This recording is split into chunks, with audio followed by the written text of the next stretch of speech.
If y'all love black people, like this, comment, and share it if y'all love black people. I'm going to have to put on my fucking double seeing glasses because I can't even begin to see the amount of bullshit. This video doesn't allow stitches or duets, so I just screenshotted it so you guys can see what it is before it hopefully gets taken down. This video made me so unbelievably angry. Imagine being a doctor and being so insensitive to the effects of weight stigma, and imagine not knowing that weight stigma and weight-based bullying is a thing that not only affects people's mental health, but affects people's physical health as well. And as a doctor, you should care about both of those things. Imagine being this openly fat phobic and not understanding why some fat people don't feel comfortable going to the doctor when they have a condition. Like, you are the problem, you are the reason why. So many people don't get the treatment and care that they need because they are put down and bullied for their weight by their healthcare providers. This is not a joke. We don't make fun of people's bodies. We don't make fun of people's weights, and we especially don't make fun of a movement that actually allows them to accept themselves. I don't care if you're a doctor, this has got to stop. I talk a lot on this page about fat oppression, and while the fact that I, a fat person, am sharing my own lived experience and that should be enough, let's bring some research into the mix. Coming in hot, we've got this little beauty. First, please just pause this page and read the whole thing. Starting with employment, fat people are less likely to get the jobs and promotions they are qualified for, and they make less money than their thin counterparts across the board for doing the exact same work. Fat people are denied health insurance and medical care, they frequently experience medical malpractice and medical negligence, and they just generally receive a far lower quality of medical care across the board. If you are a fat student, it is likely that you will be graded more harshly than your thin peers, and if you're a fat teacher, it is less likely that you will be respected. This one can be summarized as just treating fat people like shit, obviously. And if you still think fat oppression is bullshit, hop on over to Harvard's Implicit Attitudes test and take their one on fatness. Okay, so let's talk about confusing capitalism with feminism. This is particularly prevalent in white feminism, so we have to remember that a woman being in a position of power isn't inherently feminist, especially if that power is being used to oppress or harm marginalized groups of people. Trying to make your way to the top of a capitalist system that was set up by white cis-het men to benefit white cis-het men and in turn oppress marginalized groups and the working class is not synonymous with a movement that's supposed to be about equality. We have to remember that the patriarchy and capitalism are intrinsically linked. We're all trying to cultivate a work-life balance, and productivity culture and capitalism doesn't care about that for anybody, but especially for women and non-binary folk. So if your feminist goal is to be a #girlboss, I think it's important to reflect on why, in the pursuit of gender equality, your main motivation is personal monetized gain. I just think that people should wonder why they're so committed to reclaiming a movement that was so steeped in white supremacy, in white women's privilege, and in white feminism in general, when there are POC-fronted bands and POC artists who actually uphold intersectional feminism. There are POC punk bands who make politically motivated music. And that's because people aren't actually interested in questioning how white feminism harms women of color, how it's dangerous to queer and trans people.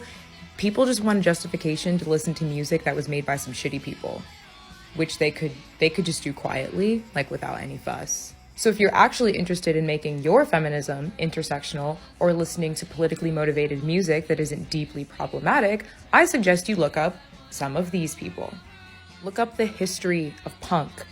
Great question. I am not pro-choice because choice implies that there is another option, and for many there isn't one. And to simplify it as a matter of choice turns it into this perverse game of would you rather, in which your choice unfairly and irrelevantly dictates your morality. So would you rather abort or die? Would you rather abort or live in poverty?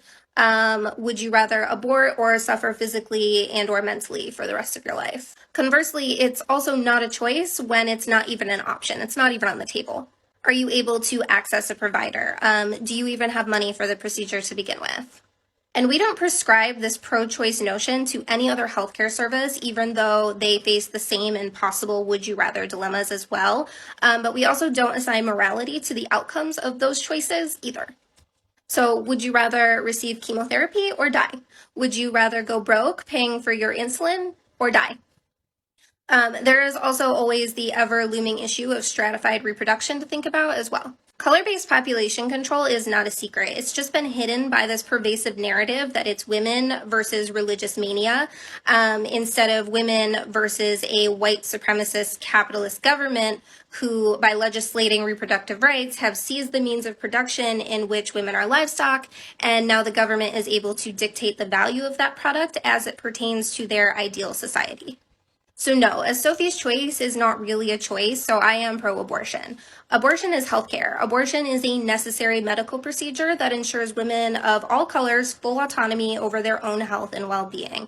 And the moral argument, as is the current debate, of someone making the non-existent choice of life over their own earthly human needs is irrelevant to me. Okay, cool. Guess what? That the old pronouns are very valid. And if you disagree, you can unfollow. Girls. Provide loving overlooked and unappreciated. You see, you can reciprocate. I got delicious taste. You need a woman's touch in your place. Just protect her and keep her safe. Baby, worship my hips and waist. So feminine with grace. I touch your soul when you hear me say, boy, let me be a woman. Let me be a woman.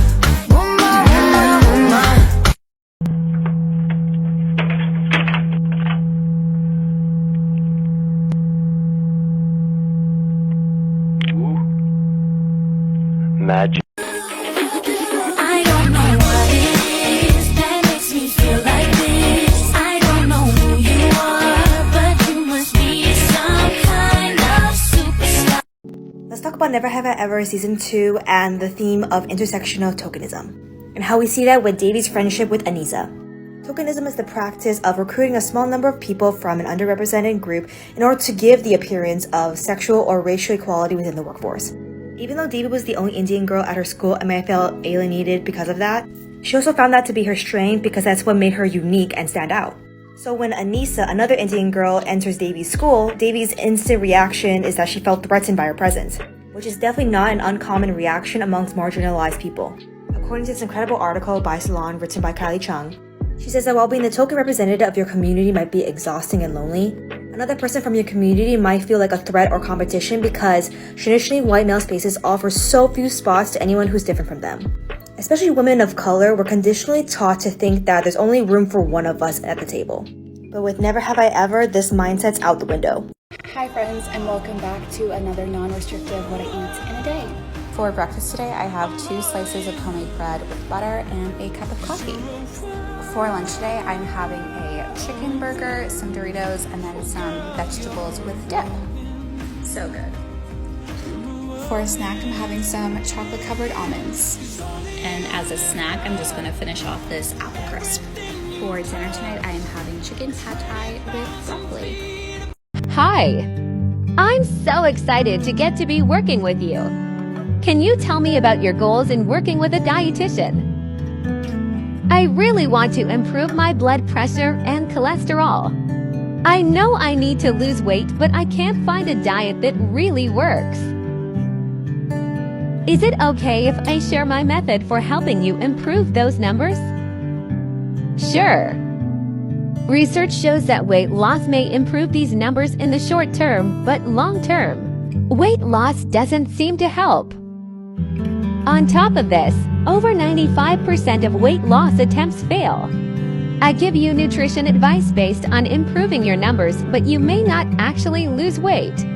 How do you feel about this? Confused?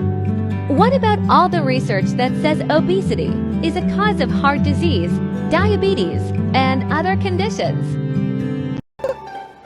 You can't have that cookie, Elmo. Rocco wants to eat it. How? How is Rocco going to eat that cookie, Zoe? Tell Elmo. Rocco doesn't even have a mouth. Rocco's just a rock. Rocco's not alive.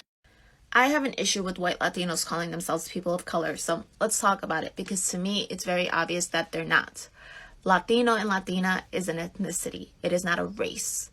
And that's because most of Latin America has a very similar colonial history to that of the US, where white Europeans came to colonize, committed horrendous atrocities against the indigenous population, and then participated and benefited off of the African slave trade. As a result, we have Latinos that are white, Latinos that are black, Latinos that are indigenous, mixed, and through immigration, we have Latinos that are Asian and Arab and so forth. White Latinos calling themselves people of color completely whitewashes the experiences of actual people of color. Now, that doesn't mean they don't deal with discrimination, but that discrimination is because of xenophobia, whereas Latinos of color have to deal with xenophobia and racism on top of that. Get low when the whistle go.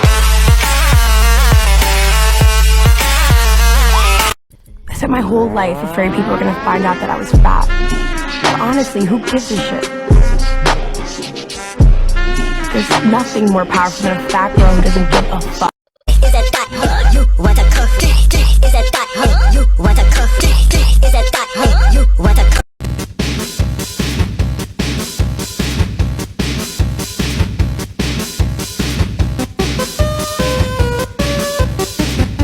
A whole garden of flowers and my name etched on a rug.